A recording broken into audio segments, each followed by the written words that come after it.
अविधि पूर्वकम तस्य तत्र नैवरसानुभूतिर्भवति।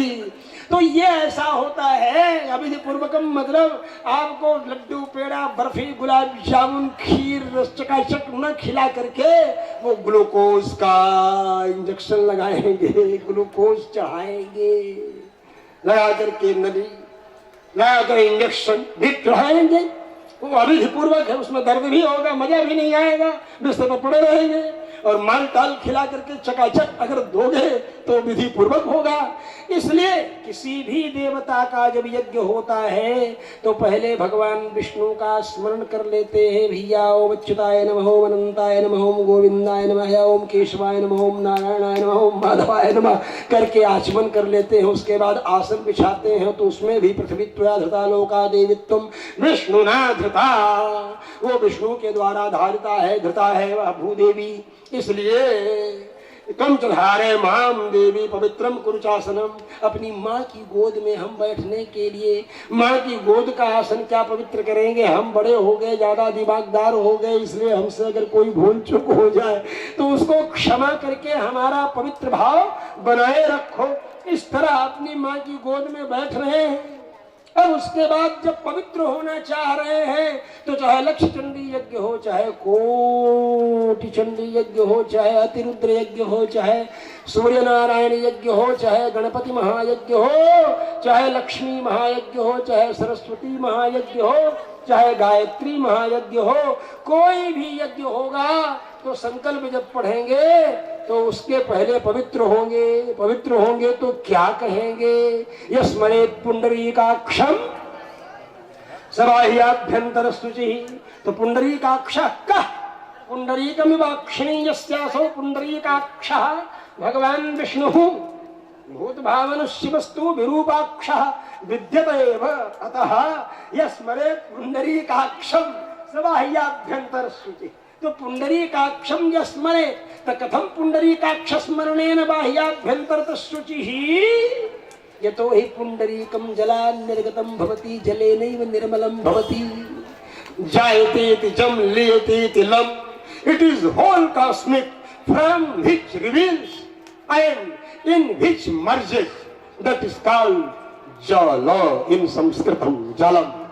ज जायते, जायते फॉर रिवीलिंग, ला लियते, लियते लियते मर्ज हो गया, मर्ज हो गया, लीन हो गया। तो जल से ही हमारा जन्म होता है। क्यों? राजा प्रवाहन ने यही तो कहा था, तद्धि यथा पंचम्याम आहुतौ आपः पुरुषवत्सो भवन्ति। तो आपः पुरुषवत्सो भवन्ति, तो आपः पुरुषवत्सो भवन्ति तस्मात् जायते इति जम, लियते इति लम। जम चलम चलती जलम, ये जो हमारा स्वरूप है। और श्री पुष्कर में जल रूप में परब्रह्म परमात्मा विराजमान है। यहाँ जल रूप में देखो नारायणी नदी, गंडकी नदी और त्रिशूली नदी, इसका संगम हो रहा है। यहाँ भी तीन तीन नदियों का अद्भुत संगम है। सात सात तीन तीन धाराएं उधर से अलग से। इतने पवित्र संगम स्थल पर जो रस का अनुभव हो रहा है, हमारे गिरि जी महाराज ने कहा रसोनुभूयते, मुझे लगा रसास्वाद्यते, फिर मन में आया रसा रस्यते। रसा रसा पृथ्वी रसानंदा भगवान भूपति ही जगन्नाथ से भूपते है।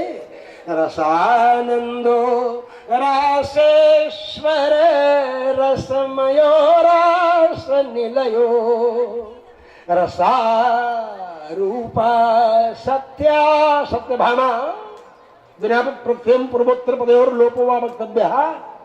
सत्या भामा सत्यभामा एवं रसारूपा भूदेव्याः अवतार रूपा सत्या रुक्मिणी सत्यभामाभ्याम सहितम कृष्णमाश्रये रुक्मिणी श्रीदेवी सत्यभामा भूदेवी समेतः कृष्णः नारायणः। अभी अभी गिरि जी ने कहा ना कृष्णम नारायणम, तो कृष्ण है, नारायण है, विष्णु है, वामन है, नृसिंह है, वासुदेव है।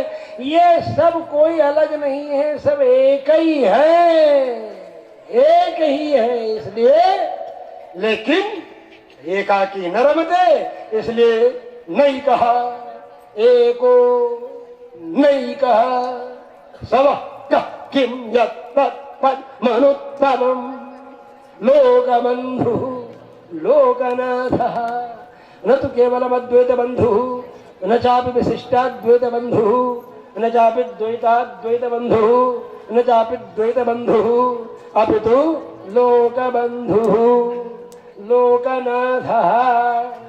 अद्वैत विशिष्टाद्वैत और मध्य क्या भेद? क्या भेद? केवलम संस्करण परिष्करण भेद, केवलम संस्करण परिष्करण भेद। संस्करणं भगवत्पाद शंकराचार्यैः परिष्करणं च भगवत्पाद रामानुजाचार्यैः। रास्ते में कंकड़ बिछा दिया ज्ञान का, अब उसके बाद है तो बड़ा पुष्ट, इसमें कीचड़ नहीं है, करदम नहीं है, पंख नहीं है, लेकिन चलने में थोड़ा गड़ रहा है, क्योंकि क्षुरस्य धारा, क्योंकि ज्ञान के पंथ कृपाण की धारा। इसलिए उसके ऊपर थोड़ा अलकतरा डाल दो, तारकोल डाल दो, डामर डाल दो, रस डाल दो, तो रस क्या है? वो रस भक्ति रस है। इसलिए वह रस प्रेम लक्षणा भक्ति रस है। रास पंचाध्यायी में वही तो परम रस है। इसलिए रसानंदो रासेश्वर रसमयो रास निलयो रसारूपा सत्याश्रय रसधुरीण रस बपु।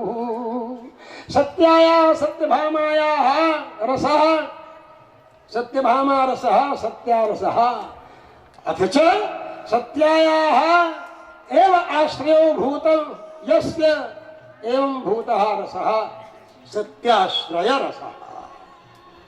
त्वदधर मधुर मधूनि पिबन्तमिति न्यायात् तद्गतं रसं पूर्ण रूपेण अनुभवति परमात्मा। एवं रसारूपा सत्याश्रय रसधुरीणो रसवपुः रसादानोल्लासान् मम हृदि रसेशः प्रकटितः रसो वै सः साक्षात् अवतु मम वाणी मनुदिनम्। एवं सपद्देव रसमहिमानं वर्णयता मया पद्यमिदं भवतां समक्षं विरच। एवमेव तो आप लोगों से हम ये बोल रहे थे कि ज्ञान में भक्ति में क्या है। तो ज्ञान का कंकड़ सड़क पर पड़ गया, भक्ति का डामर पड़ गया। उसके बाद मध्वाचार्य वल्लभाचार्य निम्बारकाचार्य मध्वाचार्य ने रोड रोलर चला करके बराबर कर दिया। वल्लभाचार्य जी ने किनारे किनारे किनारे किनारे फुटपाथ बना दिया उस सड़क के, उस मार्ग के, भगवान के पास तक जाने वाले। और उसके बाद भगवान रामानंदाचार्य जी ने किनारे किनारे हरा भरा पेड़ लगा दिया। तो ये परस्पर जो मार्ग बन करके तैयार हुआ, जिसमें जगह जगह तरह तरह की चित्रकारियां श्री चैतन्य प्रभु ने, श्री गौड़पाद जी महापुरुष ने और श्री चैतन्य महाप्रभु के साथ जो परम मित्र के रूप में जितने भी लोग रहते थे, उन सब लोगों ने भक्ति के रस को बड़े ढंग से सजो करके हम लोगों के सामने वर्णन किया और अपनी जिंदगी में जी करके बताया। आज स्वामी जी ने कहा, मुझे इतना अच्छा लगा, रामानंद स्वामी जी ने जब कहा कि अब खंडन मंडन का दिन नहीं है, अब खंडन मंडन और शास्त्रार्थ है सब करने से कुछ होने जाने वाला नहीं है। आज तो कॉमन मिनिमम प्रोग्राम के तहत हम सभी धर्माचार्यों को बैठ करके इस राष्ट्र के अंदर हिंदू विरोधी शक्तियों को ध्वस्त करते हुए हिंदुत्व का परचम लहराना, हिंदुत्व का झंडा लहराना। भगवान रामानुजाचार्य ने यही तो उपदेश दिया कि अब वो जमाना नहीं रहा कि तुम अपने को ब्राह्मण बन के कोने में बैठे रहो और समाज का अंतिम व्यक्ति जो है उपेक्षित अनुभव करता रहे।